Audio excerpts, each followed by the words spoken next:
Come to Providence Place, owned by the Sisters of Providence for retirees looking for an ideal rental setting to continue their active, independent lifestyles. We offer bright 1 and 2 bedroom apartments, a magnificent chapel with daily mass, restaurant-style dining, wellness and entertainment programs, all with a friendly community spirit on beautiful grounds. Call for a tour, 413-534-9700. Coming up on this edition of Reel to Reel. I'm Steve Kiltonic here at Our Lady of the Cross, where a live production of Maximilian, Saint of Auschwitz, recently took place. I'll speak with the actor who stars in the role of the heroic priest. Stop the Bleed. John Thornton introduces us to a potentially life-saving awareness program. And Dan Dumas will take a look at what's happening in the Diocese of Springfield. These stories and more are just ahead on this edition of Reel to Reel. Hello and welcome to Reel to Reel.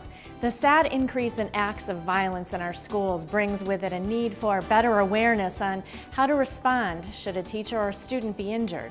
Earlier this month, several tables were covered with tourniquets, rolls of gauze, and rubber models of human arms and legs.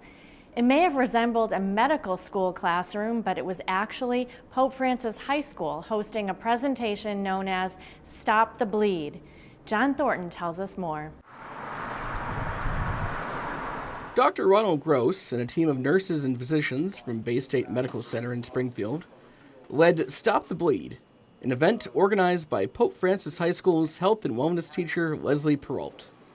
It was originally meant to be a first aid training course for Bay State Medical Center nurses who were taught how to stop a patient from bleeding using a tourniquet or medicated gauze. Thanks to Perrault, Pope Francis High School became the first of many planned local school visits for the training event.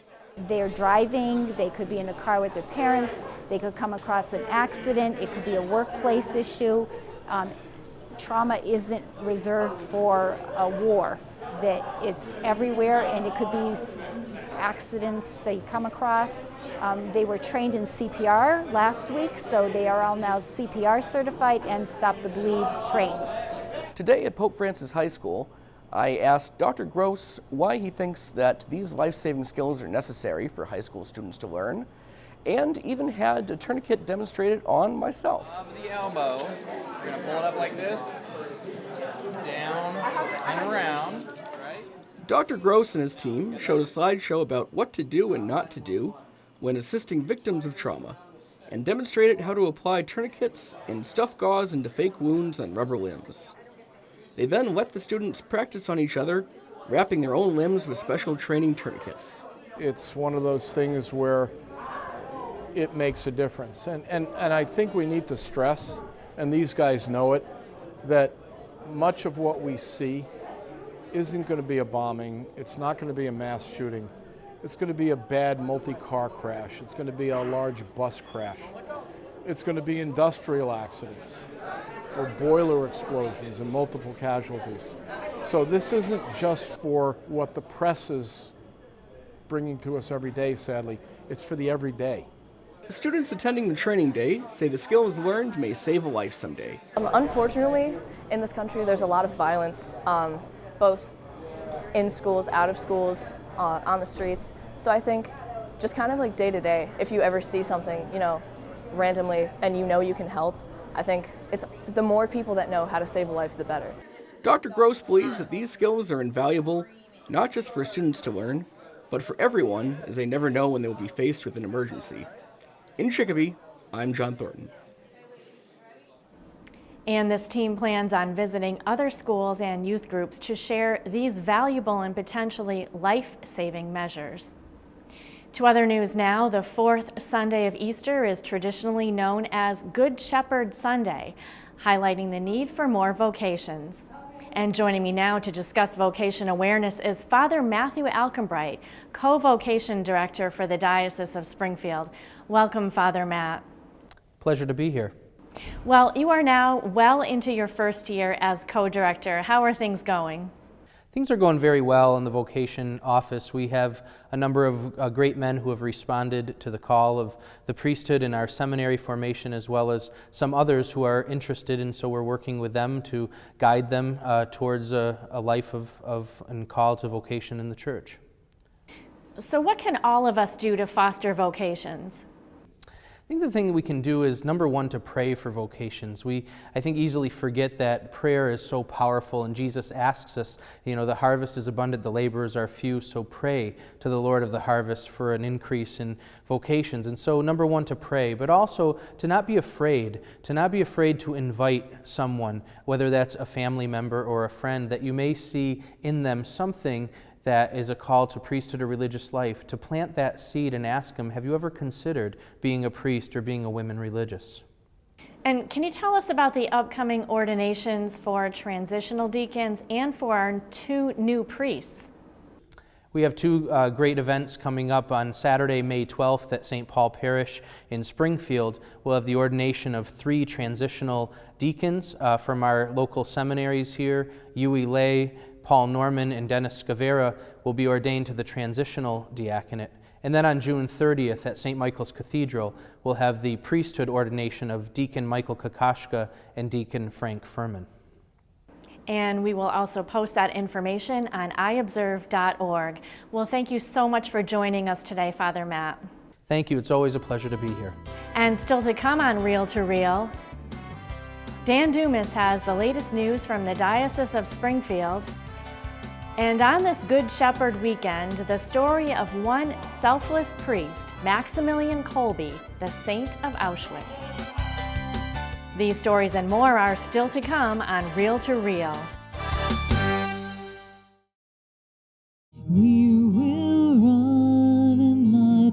The Chalice of Salvation, your weekly spiritual connection. I'm Passion's Brother Terrence Scanlon, your Chalice host, inviting you to take time out of your busy days and join us Sunday morning. We welcome Father Ryan Rooney, our Mass presider, and celebrate the 4th Sunday of Easter. The Chalice of Salvation, Sunday mornings at 10, right here on TV 22 News, and coming up next on Fox 23 WXXA. The annual Catholic Appeal, In Giving We Receive, taken from the prayer of St. Francis. As Catholics, we seek to bring hope to those who despair in life.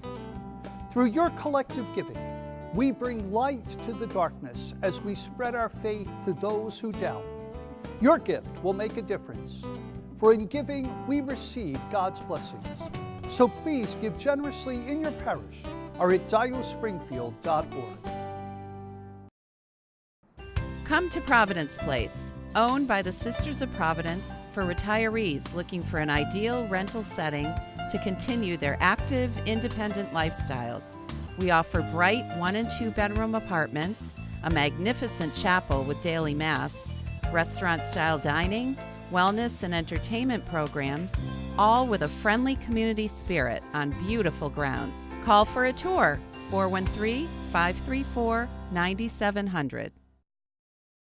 Butcher, baker, candlestick maker. I didn't care what they grew up to be, as long as they were happy. To give up marriage and children just seems like too much to walk away from. He seems to think he's making a real difference in people's lives, and he's so happy. Isn't that what's most important? I never would have imagined our son as a Catholic priest.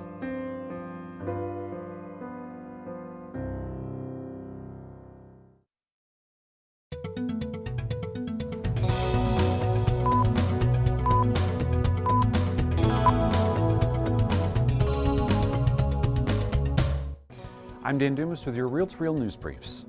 As the diocesan-wide annual Catholic Appeal continues, there are still many not yet heard from. Kathy Harrington reports. I'm very proud of the efforts of our annual appeal and the generous response that our parishioners have given. Our collective giving makes it possible to provide a helping hand to those among us in need. And this week, contributions to the annual Catholic Appeal topped $2 million, but there is still far to go to surpass last year's total. We're serving about 50 to 60 people per night, and that's Monday through Friday from 4 o'clock to 6 o'clock.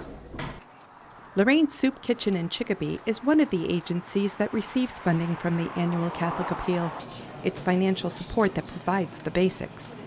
Staple items such as the mac and cheeses, the pasta, rice, milks, things that are shelf stable, so a lot of the canned vegetables, canned fruits. So the appeal helps us maintain having our main staple items. Ruben Reyes says Lorraine's Soup Kitchen also distributes food once a month at the Chicopee Senior Center. And every other week they provide help to the food pantry at Holyoke's and Lace de Familias. In so many ways in which we're told to look out merely for ourselves, Christ gives us a different challenge. He gives us a challenge that we are called to look out for others. To meet that growing number of people in need, the collective contributions made to the annual Catholic Appeal are distributed through the 4 counties of Western Massachusetts.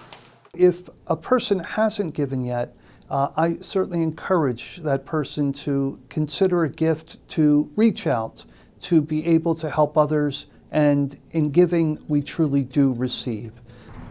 In Chicopee, I'm Kathy Harrington. And remember, this weekly program is made possible in large part due to your generosity to the annual Catholic Appeal. In other news, Our Lady of the Elms College in Chicopee is currently the only 4-year Catholic college in Western Massachusetts. A new branch of California's Thomas Aquinas College was going to change the higher education landscape in Northfield this fall, but a recent development has put those plans on hold for now. Steve Kiltonick has this report. Thomas Aquinas College, which took over the ownership of the former Northfield campus of the Northfield Mount Hermon School last spring to much fanfare, has decided to push back the opening of its satellite school from the fall of this year to September 2019. The opening is contingent upon the approval of the Massachusetts Board of Higher Education.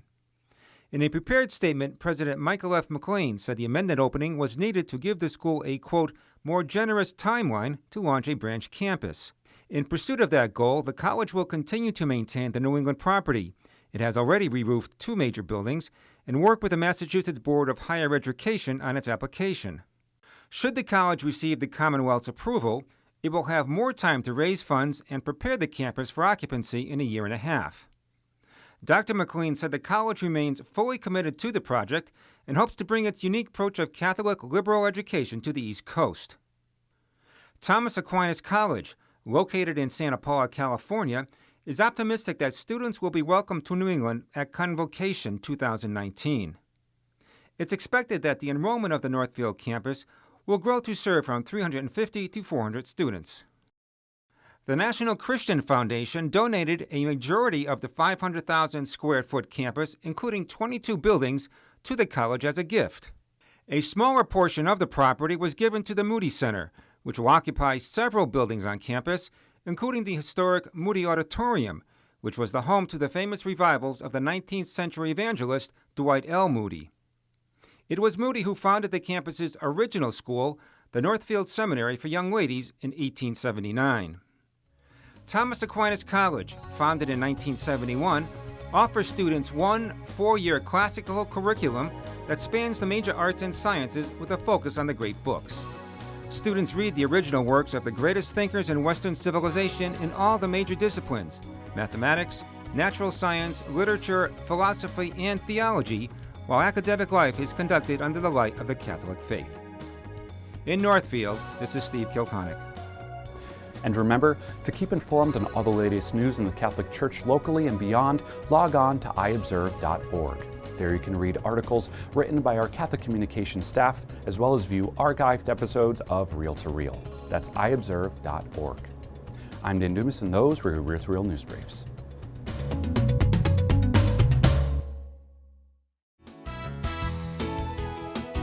You are watching Real to Real, your window on the world around you. Here again is your Real to Real host, Sharon Roulier. Pope Francis continues to model what it means to be a pastoral pope. Last weekend, during a visit to a parish in Rome, he had a moving exchange with one young boy whose father had recently passed away.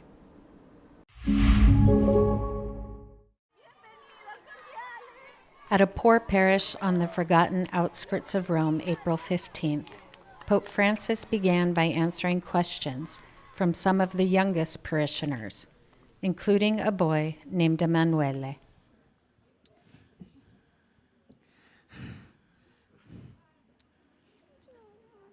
Dai. Non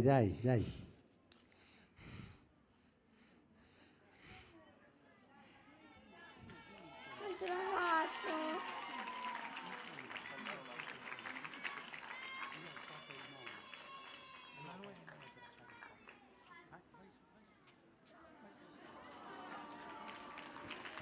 Vieni da me, Emanuele. Vieni da me e dimmi all'orecchio. Vieni da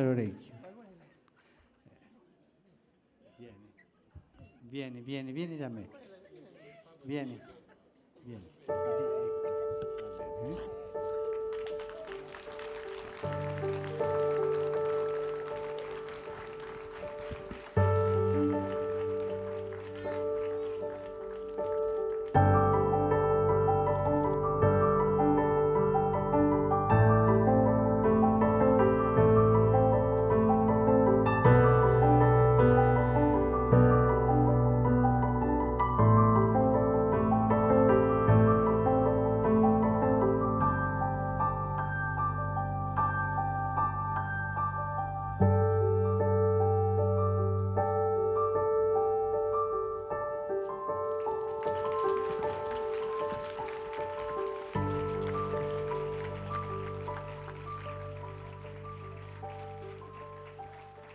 E io ho chiesto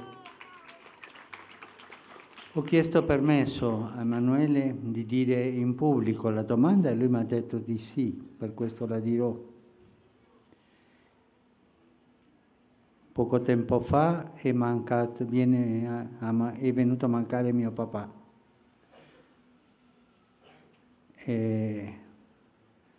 Lui era ateo, ma ci ha fatto battezzare a tutti e 4 figli.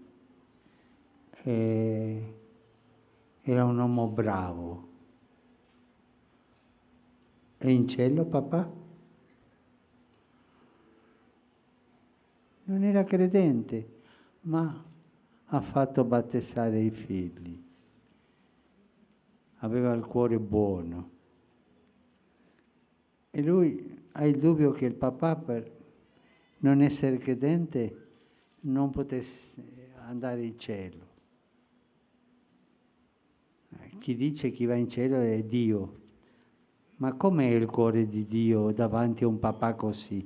Com'è? Cosa vi sembra a voi? Un cuore di papà. Dio ha un cuore di papà.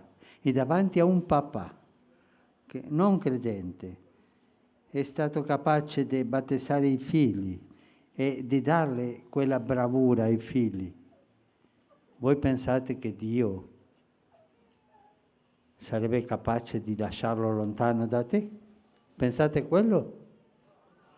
Ma forte, con coraggio. Dio abbandona i suoi figli? Dio abbandona i suoi figli quando sono bravi? Ecco, Emanuele, questa è la risposta. Dio sicuramente era fiero di tuo papà, perché è più facile, essendo credente, battezzare i figli, che essendo non credente, battezzarli. E sicuramente a Dio questo è piaciuto tanto. Parla con tuo papà, prega tuo papà.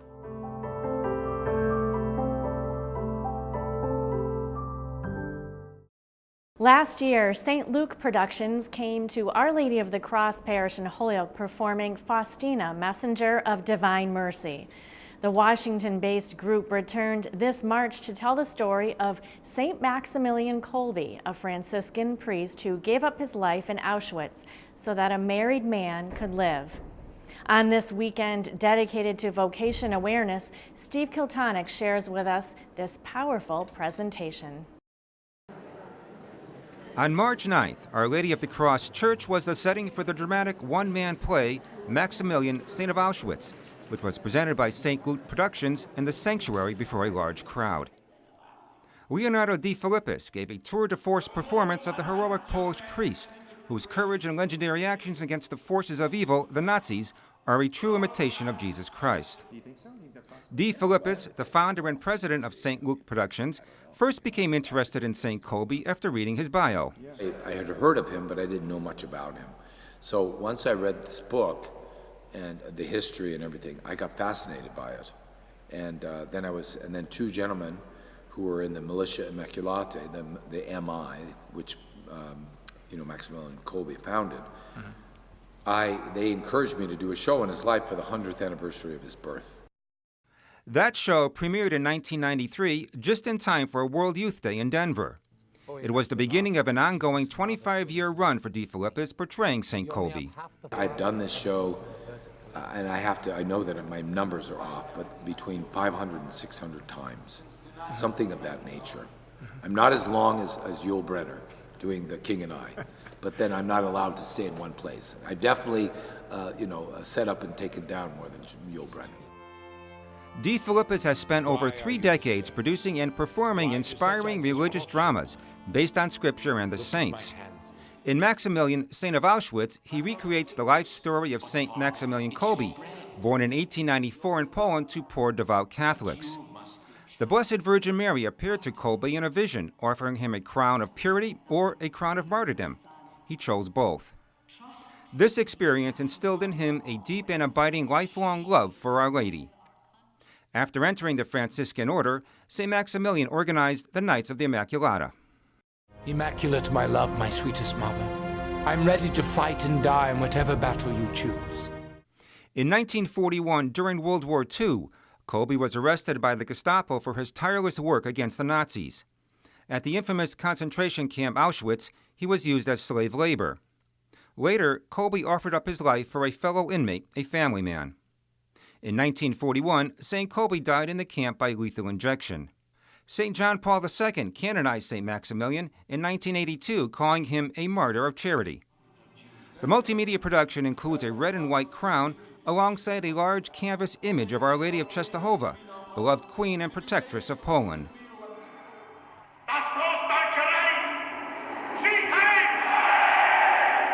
Throughout the hour-and-a-half show, various historical newsreels of Nazi Germany helps transport the audience back to the dark days of the war. In the performance, De Philippis switches seamlessly between the characters, from a young Raymond to a Nazi soldier to a Freemason and to a fellow Franciscan priest who narrates Kolbe's story. As an actor, you just change, literally you turn around and you become a different person. So I have a different walk, I have a different voice, I act differently, I have different habits, that I do for the character. So you have to do it instantly. In the play, De Philippis has his own take on evil. I'm known to play evil, which is part of any dramatic story, because you can't understand sanctity or goodness unless you understand evil. And I play different versions of evil. I'll play the devil, I'll play, at that time, the Freemasons, which were very involved with protests and violence and terrorism. And then also I deal with the Nazis. I'm convinced that the aims of Hitler's party are just. We must rebuild our country. We must protect our government and our people against all terrorists and fanatics. De Philippis feels the message of the play still resonates today, especially in the current attack on religious freedom. This is a very timely and relevant story for today. Even though it's World War II, we're still dealing with the same issues of violence, of confrontation between nations, peoples, the lack of dignity of the human person, where we're actually morally corrupt. For whom do you want to die? For this one. He has a wife and children. It's not something we're talking about ancient history. Many of our grandparents and our forefathers, and foremothers have all, have taken the brunt of the violence of this hatred, hatred against certain peoples. Over the years, DeFilippis has traveled the globe, performing the show in many venues for survivors of Auschwitz, seminarians who were with Kolbe in Rome, and for soldiers who were in the Nazi army. It's very, very moving to them. They'll cry, it'll bring back memories of what happened to their sisters, their mothers, their fathers, all the different slavery forms that happened in executions. And then when on the enemy's side, it brings back the misguided ideology of Hitler. Who are you, immaculate conception, and what would you have me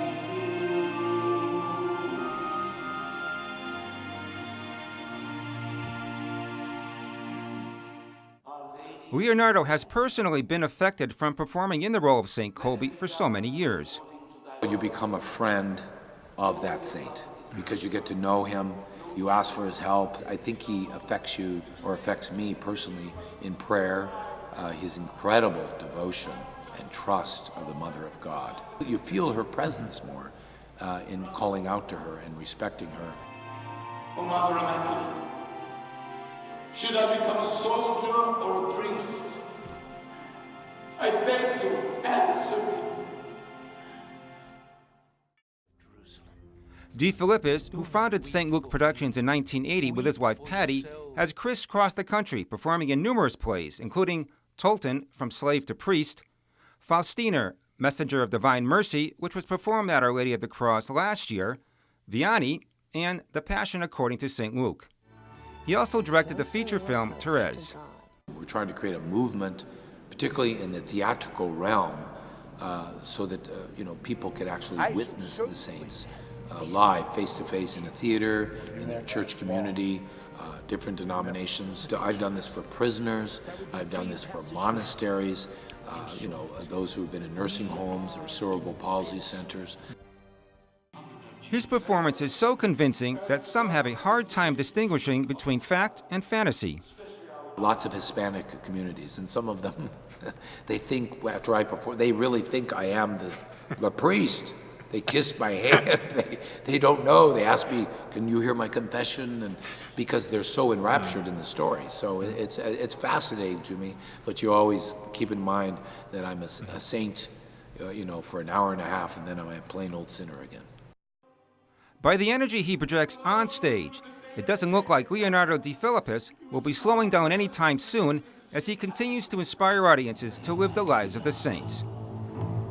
Love the Immaculata. Love the Immaculata. For Real to Real, I'm Steve Kiltonic. For a listing of other St. Luke productions, we have a link on our website at iobserve.org. And for this week, that's Real to Real. A reminder that the 2018 Annual Catholic Appeal is currently underway. In giving, we receive. This year's theme calls on each of us to share in the mission to bring God's peace to our world and to inspire hope in the hearts of people. Your donation helps to support more than 40 ministries and agencies in Western Massachusetts, which includes this Real to Real program. On this Vocations Awareness Weekend, our own Diocesan Vocations Office as well. To make your contribution to this year's Annual Catholic Appeal, please contact your parish rectory or call 413-452-0670. You can also make your donation online at diospringfield.org. And for more updates anytime, you can find information and news on the Catholic Church, both here in the Diocese of Springfield and around the world, on our news and information site, iobserve.org. Also, be sure to friend us on Facebook to follow our reporters while they work on stories for Real to Real and get the latest news on the Catholic Church. Like us at Catholic Communications. I will be back at this same time next week for another edition of Real to Real, your window on the world around you. Real to Real is a production of the Catholic Communications Corporation, funded in part by the Annual Catholic Appeal, and the support of you, our faithful viewers.